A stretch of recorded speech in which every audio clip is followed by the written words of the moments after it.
if you're a PM owner out there and you're struggling and you're at 200 doors and you're like, am I ever going to grow? Just realize, like, if you don't give up and you just continue to try to get better, you will grow. It goes back to the Truett Cathy quote, right? If we get better, our customers will demand we get bigger.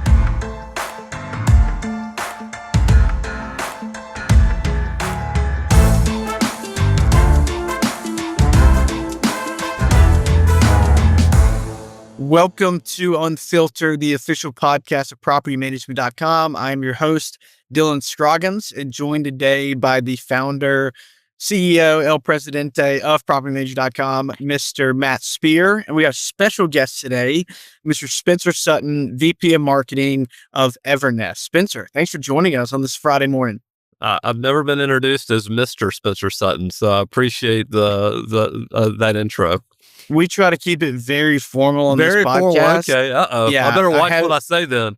Exactly. You're going to be called Mr. Sutton Esquire this entire episode. So hope you're prepared for that. Well, I think it's really funny that you say that. It just reminded me of, I sent Matthew Whitaker this weekend. I slacked him or maybe texted him. I can't remember. I found an old email he sent me from like 2010 when I was just a client, and he had a tag at the bottom of it. It was a blogspot. It was a blogspot blog. And so I clicked on it here like this weekend, and it pulled up an old Golden Key blog post, and he had written it. And in the tagline for our company, that was our old name before Evernest, it said, "For the sophisticated investor," or something like that. And I just started laughing. I was like, oh boy. Yeah. So I'm not that sophisticated and I'm not that formal. So I hope you don't do that the rest of the podcast. I liked it. Well, we really appreciate you joining us this morning. For those who don't know, Spencer and I live in the same town, Birmingham, not a major metro, but we live miles from each other. We've known each other for a while. I passed by the old gkhouses.com. You got to say the .com. Gotta say .com. You got to say .com. I pass by that on my way to work every morning. So I think it's a State Farm office now. It's like a little 2-1 building right there on Oxmoor. Yeah, it was a tight little place, but that's where we grew up, I guess. I just hope to be an honorary Birmingham guest at this point, Dylan. I've been down there, four or five times to see you. Was it Johnny's Diner? Is that the spot? Yeah, Johnny's. Johnny's is a great place. That's where the deals get done. So shout out Dimitri's are breakfast deals. Johnny's are lunch deals. And then afternoon, there's about 4 golf courses where all the deals get done. So that's all you need to know, Matt. I just broke down Birmingham for you. That's right. That's it. If you want good restaurants, come to Birmingham. Yeah, we got them. If you want to do a deal with Evernest, come to those 3 places, yes, and they will be pen to paper by the end of it. Well, Spencer, we like to kick it off with a pretty classic question. Nobody's in kindergarten wanting to be in property management, or maybe there is, but we haven't met that kid yet. When we do, we'll have him on the pod. What is your story of how you got into property management? And let's hit rewind about 10 years ago with you joining, at the time, Golden Key. Yeah, so we probably have to rewind a little bit further than that. In 2004, I think, I met Matthew Whitaker, sold him a house. I was a home investor franchise, and I was buying, and I was just wholesaling houses here in Birmingham. And so I met him out at a house. He was super young, 23, 24 years old, and I sold him a house in a really bad part of town, 1500 Cherry Avenue. Not really bad part of town, it's in for sale. So sold him that house, and he was hooked. He started investing in Birmingham, and so we were friendly competitors. We both owned a home investor franchise, and we did that, 04, 05, 06, 07, 08. Well, 08, the great financial crisis happened, and he and I, both of our businesses, like, shriveled to nothing. And we had me and my partners had a big old line of credit at the bank, and the bank said, "Hey, we're done. No more line of credit." And so we couldn't buy anymore. Matthew and his partners were trying to figure out what to do. I then went and started a nonprofit called Never Thirst.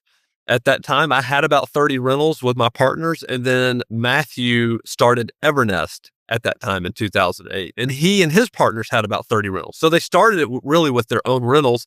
And their whole idea was, hey, we're going to help investors buy properties. We'll rehab them for them, and we'll sell them turnkey, and then we'll manage them. That's all they really wanted to do.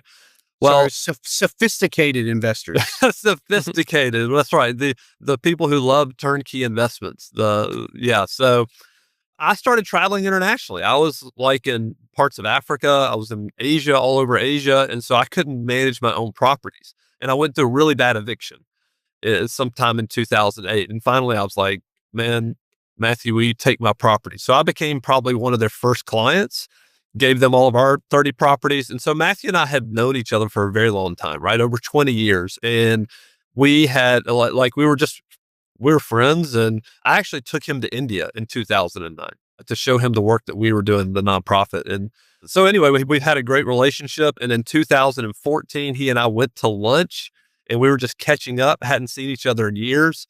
And I got home that day and I looked at their website, and it was just the worst marketing I'd ever seen on a website. I was like, this is so bad.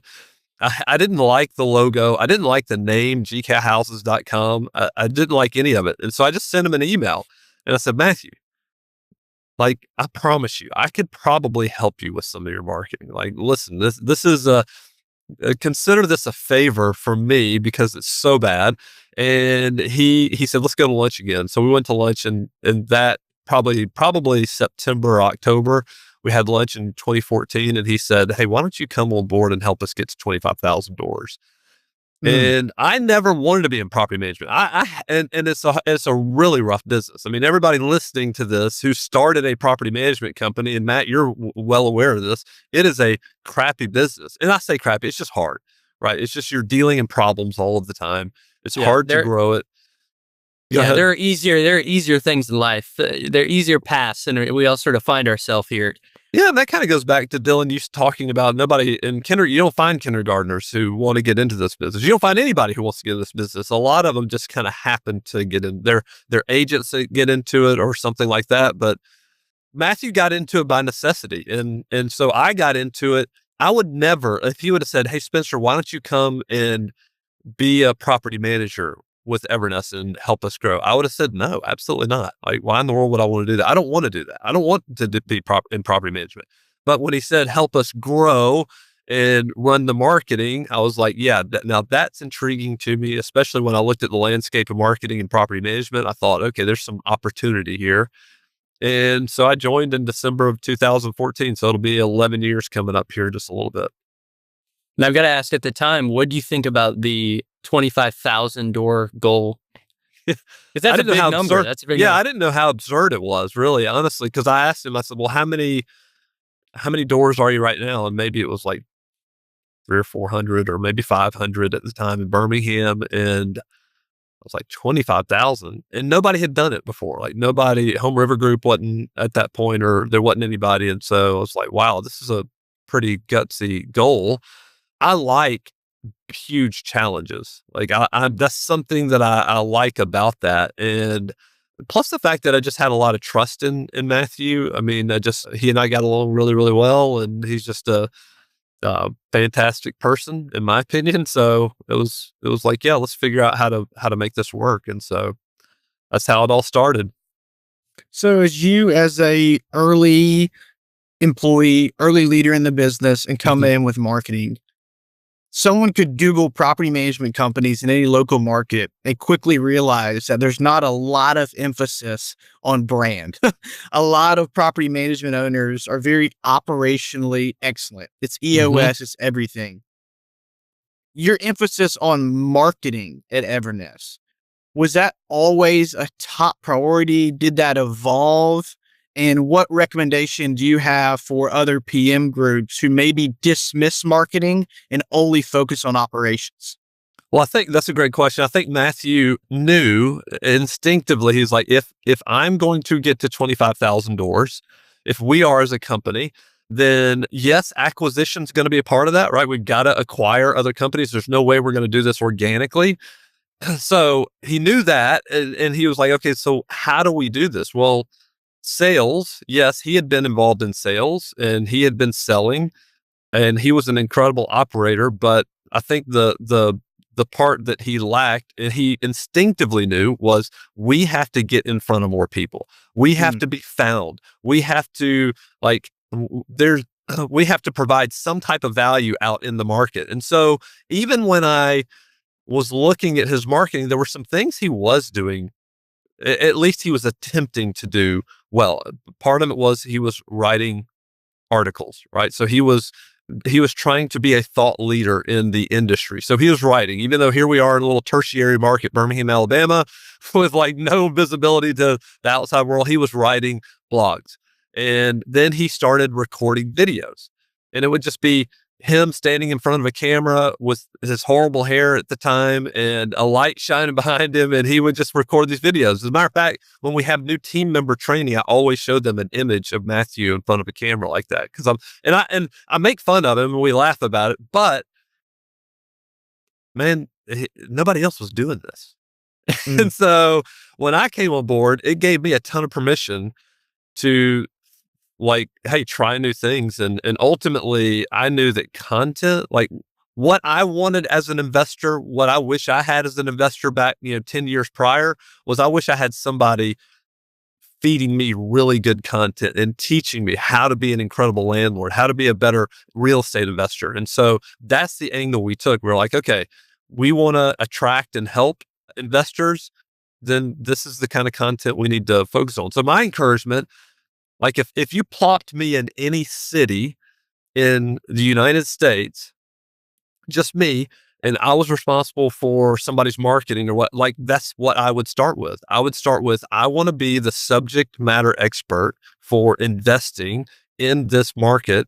And then I want to tell people about it. I want to help as many people as I possibly can. I want to be the go-to source for whatever. We were just talking about Bloomington, Indiana, for Bloomington real estate investors. And so I would just like hammer that nonstop. And it's obviously more difficult for us now. We did a really good job of that when it was just Birmingham, but it's much harder when you're in 50 markets. Well, I've noticed too, a lot of your content isn't just use Evernest. A lot of it's just general information. I mean, Spencer, I think I've been subscribed to your newsletter for 5 years, and some of it you wouldn't even know it's from a company that would benefit from me using their services. It just seems like industry insights, which I think that angle, there's some subliminal trust in that where reading is just helpful, whether or not I ever use Evernest as my PM company. Well, Spencer, sorry to cut you off. So my first interaction with you, I mean, it was on your podcast, 300 to 3000. You didn't know me, but I feel like I knew you in that first couple episodes. And I'm not, it's kind of funny thinking back on, I think it was at my condo in Florida, and I was just out on the balcony listening to binge listening to 300 to 3000. And I remember calling my business partner, Kenny, and I'm just like, dude, you got to start listening to these episodes. We've got some work to do. So yeah, that wasn't that long ago. I don't think the podcast is called 300 to 3000 anymore, but I mean, there you go. There's an example of how content, just getting it out there is, it's powerful. Yeah, we saw that. So we knew that growth through organic, like adding doors in these different markets, was really important. So back in that day, Matt, I think that was 2020. It was right around COVID that we decided, hey, we're going to start a real estate investor podcast for Birmingham investors. So Matthew and I started recording this podcast that's still out there. It's called the Birmingham Real Estate Investor. And we were just hyper focused on that local content. And then we started one that would attract more acquisition targets, right? Like Matt, like you and your partner. That's why we started the 300 to 3000. And we weren't even at 3000 doors yet. We were like at 2,500. But we believed we were going to get there. We just, so we felt a little weird starting it that with the name, but the name kind of stuck. And the whole thing was, let's give away. It's kind of like give. Was it Gary Vee that's like, jab, jab, jab, hook. And it's essentially just giving as much value as we possibly can without asking for anything. That's kind of the way we see a lot of organic content being done that way. And then we want paid ads to be more about the ask. Those need to have the CTA, the call to action, the, hey, call us. Otherwise, we would just want to build a ton of goodwill. And so even if an investor doesn't use us, I would prefer them go, hey, you know what? Talking to a friend or whatever. Hey, I don't use them, but man, I love this newsletter I'm on. You should give Evernest a call or something like that. That's really what we wanted to do. And it's real, at the end of the day, it's playing the long game. It's not like ads are, to me, ads are good, but it's kind of like crack cocaine. I think that's the way Matthew and I have talked about it. It's like this is it's a high and you get this hit and you're like, yes, I got a lead. But the organic stuff is really it's the day in, day out, the discipline to what you all are talking about is record content every single week. Like it's a grind. It gets to be a grind, but it's fun. And that's what I would recommend to anybody is start out just becoming the market expert in your city. So Dylan's better at the multi-level questions, but I've got a couple things I want to dig into there a little bit. So I think with the 300 to 3,000 podcast, to me, it was clear that it's like, all right, these guys are smart. They're kind of giving a little bit here. They're giving the value. It's going to result in owners going, you know what? I don't want to get to 3,000. This is too sticking hard. I'm out. And that results in kind of the flywheel for Evernest to grow through acquisitions. But kind of flipping the script a little bit and thinking about the owner, the prospective client, what are you seeing right now in terms of how to appeal to that owner client? How do you attract them? Because I've been talking to, I don't know, 15 to 20 property managers a week right now, at this point, and it seems like leads are down, organic leads are down anywhere from 20 to 30%. This is what I'm hearing. I'm curious your thoughts on both those things. Again, multi-level question, but I'll let you run with it. Yeah, great question. The leads are down. Our organic leads are down. I think part of that is just the fact that, man, it's a tough market right now for real estate investors. So I do believe that we call Susie and Steve homeowner. So this is the accidental landlord. I do believe this is going to continue to pick up. And so for people out there, like we have our BDMs we're like, hey, you need to be getting in front of realtors, as many realtors as you possibly can, because, more houses are on the market, over 1 million houses are on the market.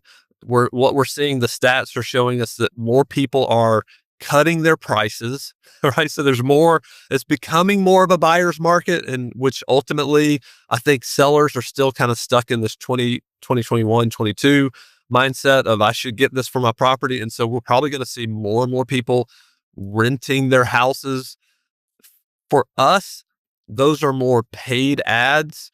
We get in front of people like that with paid ads, but we're going to continue to invest in investor type content because we do believe that over time it's going to turn around. And so we produce a lot of evergreen content for that, but then, we will have market updates where we're talking about like what's happening right now. I do believe it is tough right now. And so churn is a big deal. So we're focused at Evernest a lot on churn. We got to reduce churn. If the leads are down, we've got to reduce churn. But then we're also like Kayleen von Schondorf, who is my director of marketing. She's phenomenal. She and I have been over the past several weeks we've been sitting down and brainstorming. Okay, how can we generate more leads? If, 500, 600 a month isn't enough, we need to double that. How can we double that? And so we're, instead of us thinking about it, and I don't know if I'm answering your question, Matt, I'm just kind of rambling a little bit, but instead of us thinking like, oh, well, leads are down, and I'm just saying, hey, Matthew, sorry, leads are down. We've got to get creative and go, that's not acceptable. How can we get in front of more people? Because we're not in front of as many people as we could be in front of. And so that's what we're thinking about. Why are realtors that avenue that it sounds like that's where some of that conversation with Kayleen went, was like, hey, let's play the referral game. Can you talk to me a little bit about kind of the mindset there? Yeah, what we started doing was we started going back through all of our lead sources, and these are the questions we were asking. What's the potential lead volume? So we want to grade on volume. How much volume can we predictably get from this lead source? How much effort is it going to take to produce these leads? Like, what do we have to do to get these leads coming in the door? And then what's the potential close percentage? So those are the things we want to look at. And we know that we're not even scratching the surface of realtor leads that we could be getting. So we think the volume could be high. And we know Matt, to your point, we know that very much like a referral from a client, a referral from an agent is easy to close. They've already done a lot of the work for us. So when we're getting referrals from agents, they close at a much higher percentage. And so we're like, okay, we need more of those, because another lever that we can pull to get more doors in our company, yes, marketing more leads, but better close percentage. So the sales team's working on that, and we're working on the lead generation. And how does your BDM, because it sounds like you mentioned you're basically telling the BDMs, hey, go out, network with the realtors, then that's going to result in sort of what feels like that inbound lead flow.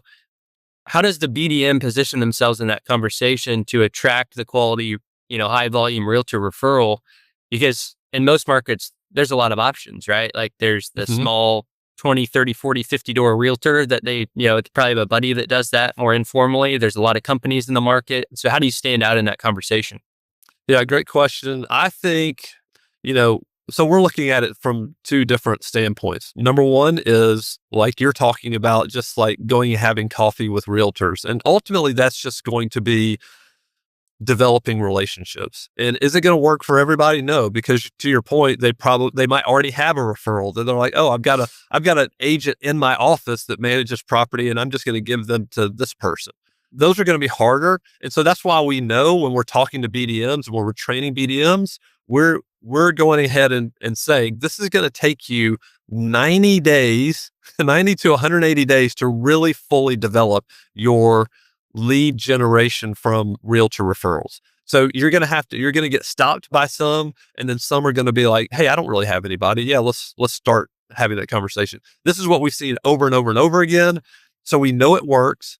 So that's one way we look at it. The other way we look at it is, because we have scale, the scale that we do, I started saying, well, what are some national ways that we can attack this? How can we use our scale and come alongside other like national, realtors, and just say, hey, let's do it. Let's do a joint venture together and we've actually done this with eXp Realty. So where we have investor-friendly agents, obviously we're going to help investors or other people buy and sell properties, but where we don't, we refer them to eXp. So now what we're doing is we're thinking, okay, well now we need to have a national realtor referral program with a company like that.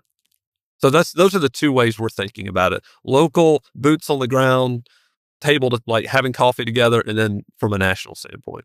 Well, I've got a hot take and then also a comment. So I just typed in investor-friendly agents, Birmingham, Alabama. I know that's obviously where you're at right now. Evernest shows up number one, right below Bigger Pockets, trying to sling some leads there, above the Google business profiles. And then you actually show up in a second post on a blog before Bigger Pockets. So, I mean, your brand's competing with, how I learned real estate. Bigger Pockets is, right. Huge domain. So, yeah, I think it's a good combination of content and then I think that national approach. But I think my hot take is, I think property managers go about realtor conversations sometimes in the wrong way. And I'm not saying you're doing this. I think just generally on average, I think we think that a realtor wants our $300. They want the $300 to $500 referral fee. And that's why they want to work with us. I actually think they don't care about the $300 to $500 because they're making, $7,000 to $15,000 on an average commission. What they care about is their reputation and their ego and looking good with their client. Because if they hand their client off to you as the property manager and you sort of drop the ball and make them look bad, that could be 5 commissions, especially in the investor world where you have a lot of repeat clients. And so I think that the shift should go from, hey, forget about the referral fee, maybe continue to pay the referral fee, but shift the conversation to how can I make you look good? And that goes back to really your philosophy from the beginning, like how to provide value, how to be that resource, and really build that relationship. I don't think that's a hot take. I think you're 100% correct. And so that's exactly what we're telling our BDMs is you are the solution to their problem. They have a problem. You're the solution. Present it in that way. Say, listen, we want to make you look like the hero to your client, right? So it's essentially like, like, hey, we want to platform you, and here you come with an incredible solution. Now it's on us not to screw that up, right? Because it would be their reputation. And if we do screw it up, then that referral source will dry up real fast. They'll never refer anybody else again. But that's 100%, Matt. I believe that. Like, you are the solution. Present yourself that way, and then also say, "Hey, listen, we're going to give this person back to you because maybe you don't care about our $555 referral fee that we pay, which we say this is the highest in the country or whatever. What I mean, it's kind of more marketing, but you may not care about that, but you will care about it when after 12 or 24 months." They're kind of done being a landlord and they want to sell their house, and we turn them back over to you. Yeah. That's kind of the way we think about it. So great exactly take. Right. Well, and I think too, so I think a lot of property managers too, oftentimes, I mean, it because it's a chaotic business, it's a tough business, it's, just demanding overall, that you sort of find yourself kind of looking for the silver bullet. And I think that sometimes it's just like, let's get down to the basics. And I think with the realtor handoff, the basics is the process. It's the, after you build a relationship, okay, like, how do they send you a lead? Well, it's probably there's a subject property and there's some sort of rent estimate. And so our team, when I was running Live Indy, like, we would get that text message and it would be, hey, what's this property rent for? And so, crazy idea, how about come up with a system to equip them with accurate rental estimate without having to talk to your team, or just some sort of system that removes the friction at the beginning of the process.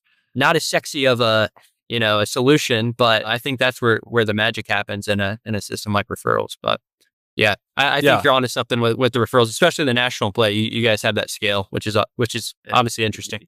And it really is. You're right. There's not like a silver bullet as much as we want one, and that's what marketers want. Like, as a marketer, I want a silver bullet so I can look like the hero, and Matthew not bother me about stuff. But there is no silver bullet. You have to continue to try new things, iterate. You have to continue to fail. I cannot tell you how many times we have failed at paid marketing.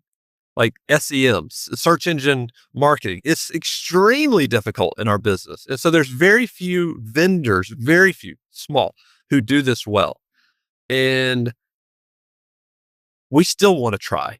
Like, we still know that in order to get to the place where we want, which is 250,000 doors by the end of the decade, then we're going to have to figure that out. And so we will not give up. And so this is probably going to still result in us trying new things, failing, trying to figure it out, but it's just part of the process. And I love that Matthew, from the very early stage, had always, even though he's not a marketer, he believed in marketing, which has allowed us to do and try new things. Great stuff here. And I think a lot of practical tips for that PM owner in that 300 to 3,000 range. It seems like they should be thinking about this, even if they're not. And zooming out to the market as a whole, just, every podcast, we like to really kind of hopefully look around the corner, right? 2 to 5 years and learn from the best. So tell us right now in the market as a whole, what really excites you? I think we've talked already about what concerns you in regards to organic volume down, but let's talk moving forward. What excites you about the property management industry as a whole right now? And then feel free to talk specifically about marketing in this world. I think, like, property management is going to continue to grow. What excites me about the industry as a whole is that there's so much opportunity for us. Like, a vast majority, I don't know what the percent is, vast majority of landlords manage their own property.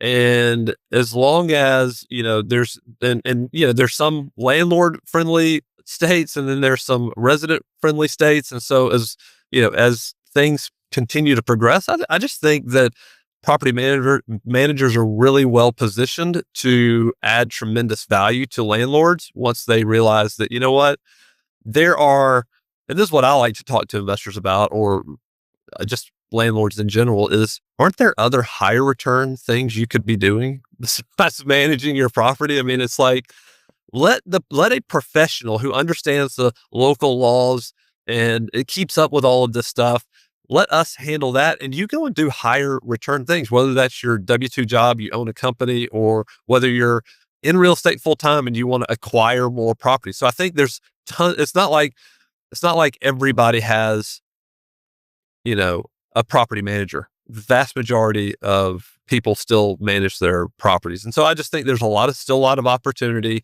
I do think that the market cycles. And so we will get back to, to me, it's like property management is an industry that's, I don't want to say it's bulletproof, but as long as we're adding value, whether we're in a good real estate market or a poor real estate market, we are still adding doors. We're still going to add doors, whether it be through the accidental landlord in really rough real estate markets, or whether it's the real estate investor in really good and active buying markets. Like, we know that institutions aren't buying right now, so we're not adding a bunch of doors through institutions, but we are adding more doors through the accidental landlord, just in this market cycle. And I, at this hotel in San Francisco, I've got an event here today. And last night I was up late writing my newsletter, ordered a burrito from DoorDash. And instead of me having to go down to the lobby and pick up the burrito, a robot took all the way up to the 12th floor and somehow made my phone ring, and I'm getting this burrito from this robot. My point, yes. How expensive was that burrito? Was that like a $42 burrito? Well, no it doubt was actually expensive, but I think the hotel's like, they're fronting the cost for the robot. But my point is, I don't, yes, that's really cool.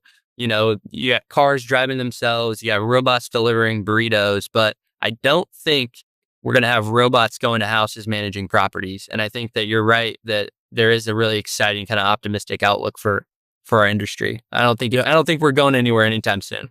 Yeah, I agree with that. It's very much a people business, and just think about repairs and maintenance and people living in houses. And so Matthew and I were even talking, I think on one of our podcasts not too long ago, like the next step is, we all have all these autonomous cars that are driving us around. So our PMTs that are out in the field, going from house to house and driving a lot of windshield time. We call it windshield time. It's really a lot of wasted time, honestly. But just imagine them getting in a car that's going to automatically take them to their next stop, and they can sit there with a computer and work and answer owner emails and make phone calls without having to worry about where they're going or stopping or anything like that. It's all like that. To us is maybe the next step. Yeah, I'm excited to see where it all goes. But to your point, Matt, I do believe it's still very much a people business. And for your brand, from a marketing standpoint, I believe that the more authentic and human you can seem to people, the better that's going to resonate with property owners, especially in the demographic that owns a lot of property at this point. They're looking for the real person at this point. One last question before we head to the lightning round, and this is a new one. And Matt, we might add this to the agenda moving forward. So Spencer, you walk through your personal history in property management. You got global financial crisis where the market takes your shirt. You then work early days of GK House, Golden Key to GKHouses.com to Evernest. So you've been a part of building a very successful high growth business the last 10 years. And not only that, if that's not hard enough, you've done it in property management, which we've already talked about is a very tough industry. How has that changed you as a person? You always come across to me as a very optimistic, the market comes and goes, but for you personally, like what attributes of your character have come about because of your time the last 10 years building a business in property management? I have just because of the way I'm naturally wired. I am, if you think about culture index, I'm known as a rainmaker, and a rainmaker has high autonomy and then high relational skills and no detail. And so that means what that like means to my personality is I like big, shiny wins, and I like, something big to happen. And just think about I was wholesaling houses. Well, what's a win? You're flipping a house and making 40 grand, and you're like walking to the bank and just think you just won the Super Bowl, right? Yeah, that felt good the first time. Yeah, that was, Yeah, I mean, but that's Who what my needs crack when you're selling houses? yeah, that's right. I mean, that's what my personality is wired to. And so what this has done for me, what the past almost 11 years has done for me, has taught me the incredible value of grit and determination and never giving up. I call it the courage not to quit, because life is not about big wins here. Like those are fleeting. They just go away. But it really is who you are becoming. And so I think, I mean, like, listen, the past 11 years has taught me a lot about discipline. The past 11 years has taught me a ton about leadership. Like, I've had to change. I'm not the same person that I was 10 or 11 years ago. The last 11 years has taught me a ton about just, again, I just think this business is such a grind that it's changed my mentality about how I exercise, right? Or how I approach problems within my family. I have, like, this has helped me think long term and been extremely beneficial for me, for my family, for my health. Yeah. So that's some of the things that I think the lessons that I've learned has been phenomenal. Otherwise, I would just be looking for these huge wins. And that's, again, that's just the way my personality is. I still love to celebrate, but I've really, really embraced just the grind. Dylan, Awesome. I think you're gonna have to add that one to the repertoire. I think Spencer just gave an incredible answer, but yeah, we need to add that into the lightning round or with every guest. So well done. Yeah. No, it's awesome.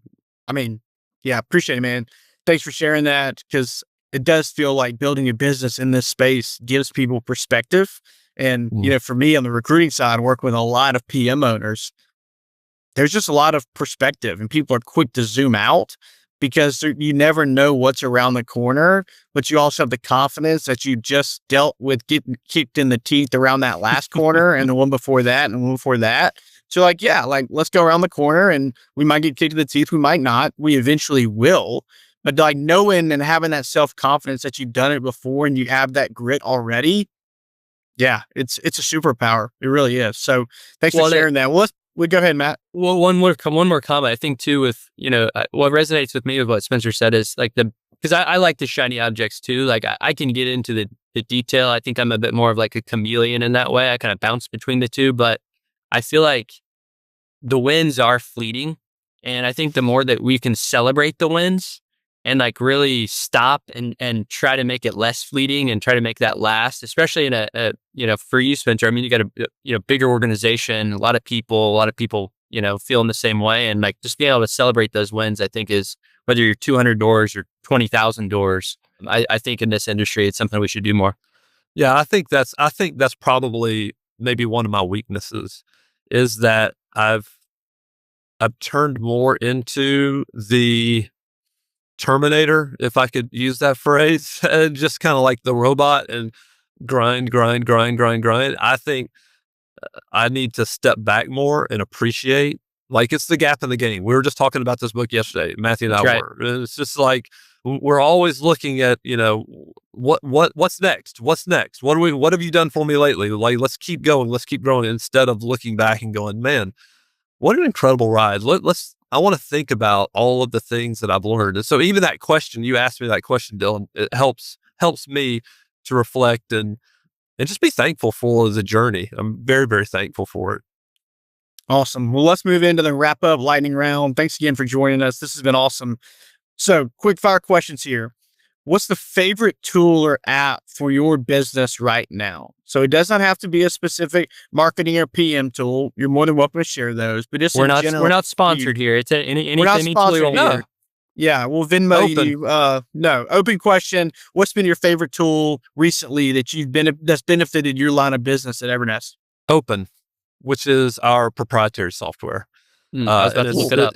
Yeah, so you can't. I didn't know what you meant by that. I was like, open what? It's something we've been working on for the past, 3 or 4 years.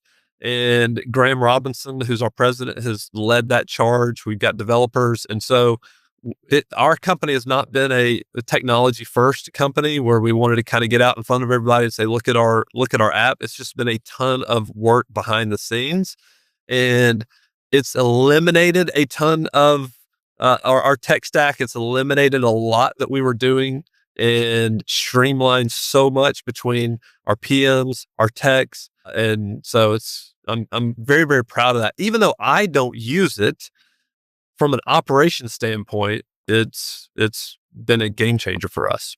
And so it sounds like it's more of a proprietary internal tool, but I'm curious, is it like a workflow process type tool or like, because I think a lot of people, whether you're 300 doors or 30,000 doors, it's like, where do you want to try to like move the needle? I'm curious. It's a workflow communication. Just think about having your inspection app and your Help Scout. Like we used to use Help Scout. You're emailing, you're communicating with owners. So it's internal communication and external communication. It's streamlined all of that so that we're not in 6 or 7 different apps. We're all in one. And communication across departments, because we are departmentalized, communication across departments is streamlined tremendously. All right. So next question here. I recognize the irony of asking the host of one of the most popular podcasts in property management this question. So just owning that. And that's not flattery. That's just statistics. What is a Booker podcast? Yeah, no pressure. What is a Booker podcast that every PM leader should check out right now? I just listened yesterday. I was listening to, I'm trying to think of, it's called The Knowledge Project. So I'm a fan of, is it James Clear? And he has a newsletter called Farnham Street, I believe. And so Shane Parrish. Shane Parrish. That's right. James Clear wrote the other, like Atomic Habits, right? Yeah. So I love Shane Parrish. That's his podcast, The Knowledge Project.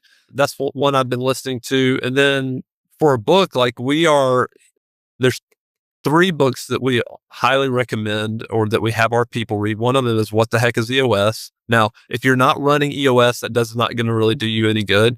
There's another one though that they've written is called How to Be a Great Leader. That would be a great one for every property management owner to read, because that's gonna regardless if you're running their operating system or not, How to Be a Great Leader. And then we absolutely love the book One Thing by Gary Keller. It's my favorite book. Yeah, absolutely phenomenal. We make everybody read it who joins the team, and it's like, hey, we're trying to solve big problems, and we need you focused on the one thing that if you were able to get this thing done, it would make everything else pretty much irrelevant. So focusing on your one thing, easy or unnecessary. I literally have it on a section of my whiteboard, permanent, like blocked off. It's like that quote. So. Yeah, that's right. And so we were actually talking to Mark Brower about this yesterday. Matthew and I were. And Matthew was just saying, he said, I try to take the Gary Keller approach in the mornings, because this is the way Gary Keller describes it in the book. The mornings are really for his agenda and his most important meetings and what he's trying to get done. And then the afternoons can be for everybody else's agenda. And so the highest return activities, when your willpower is the highest, should be done in the morning. And then when your willpower is kind of fading at the end and your mind's kind of losing it, then you can kind of jump into everybody else's get on ChatGPT and write some emails. That's right. Yeah. Create some blogs. Things like that.